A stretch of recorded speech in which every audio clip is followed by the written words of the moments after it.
नाजरीन बड़ी खबर देंगे शाम से, जहां शामी फौज ने कार्रवाई करके तुर्की के 33 से ज्यादा फौजी शहीद कर दिए। तैयब उर्दगान ने भी पलटकर वार किया, जिसके नतीजे में शाम की फौज और रशिया की फौज को काफी नुकसान उठाना पड़ा है। आज की इस वीडियो में हम आपको बताएंगे कि तुर्की ने कैसे पलटकर वार किया, रशिया को कितना नुकसान हुआ, शाम की फौज को कितना नुकसान हुआ। ये तमाम की तमाम चीजें आज की इस वीडियो में आपके साथ डिस्कस करेंगे। छोटी सी गुजारिश है कि वीडियो को बगैर स्किप किए लास्ट तक जरूर देखें। नाजरीन ग्रामी, इदलिब के अंदर शामी फौज ने चढ़ाई की और फजाई हमले करके 33 से ज्यादा तुर्की के फौजी शहीद कर डाले। आपको बता दें कि इदलिब का वो इलाका जहां तुर्की, रशिया और उनके हमायती शाम वाले लगातार तुर्की के ऊपर हमले करते हुए जा रहे हैं। इदलिब सीरिया का वो इलाका है जो लड़ाई का हब बन चुका है। आपको बता दें कि तैयब उर्दगान की आर्मी ने भी शामी फौज को बड़ा नुकसान पहुंचाया है।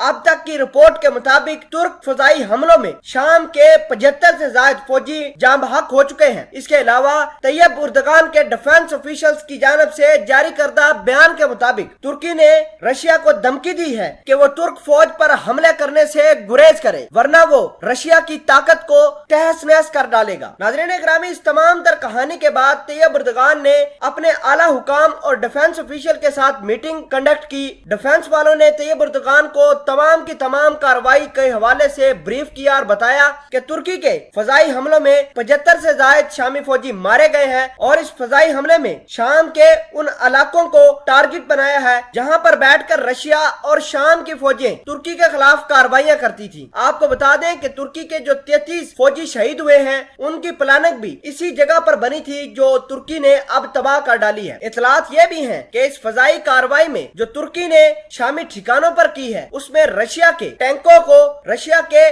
छोटे लड़ाके तैयारों को और रशिया की कुछ आर्मी वहां मौजूद थी जो शाम की फौज को वहां प्लान बनाकर दे रही थी, उनको भारी नुकसान हुआ है और इनके फौजी भी मारे गए हैं। नाज़रीन, इसके अलावा तैयब उर्दगान की जानब से एक स्टेटमेंट भी रिलीज की गई है जिसमें उन्होंने रशिया को खबरदार किया है कि वो तुर्की के रस्से से हट जाए, वरना उसके नतायज बहुत बुरे होंगे। तुर्की के सदर का यह भी कहना था कि वो दमिश्क में मौजूद कठपुतली हुकूमत जो बशार अल असद की है उसको गिराना चाहते हैं ताकि शाम के लोग सुख का चैन ले सकें। नाज़रीन, आपको बता दें कि रशिया ने अभी तक तुर्की के तकरीबन 2 से 3 हजार फौजी मुख्तलिफ तरीकों से शहीद कर दिए हैं और तुर्की को काफी भारी नुकसान आर्मामेंट्स के हवाले से भी दिया है। दूसरी जानब अमेरिका ने तमाम की तमाम रीजन की लड़ाई तुर्की के हवाले की और तुर्की को इस जंग की आग में झोंक कर खुद बाहर बैठकर तमाशा देख रहा है। बहरहाल ट्रंप ने तैयब उर्दगान के साथ कुछ अर्सा पहले राब्ता किया था कि वो नेटो से मदद लेकर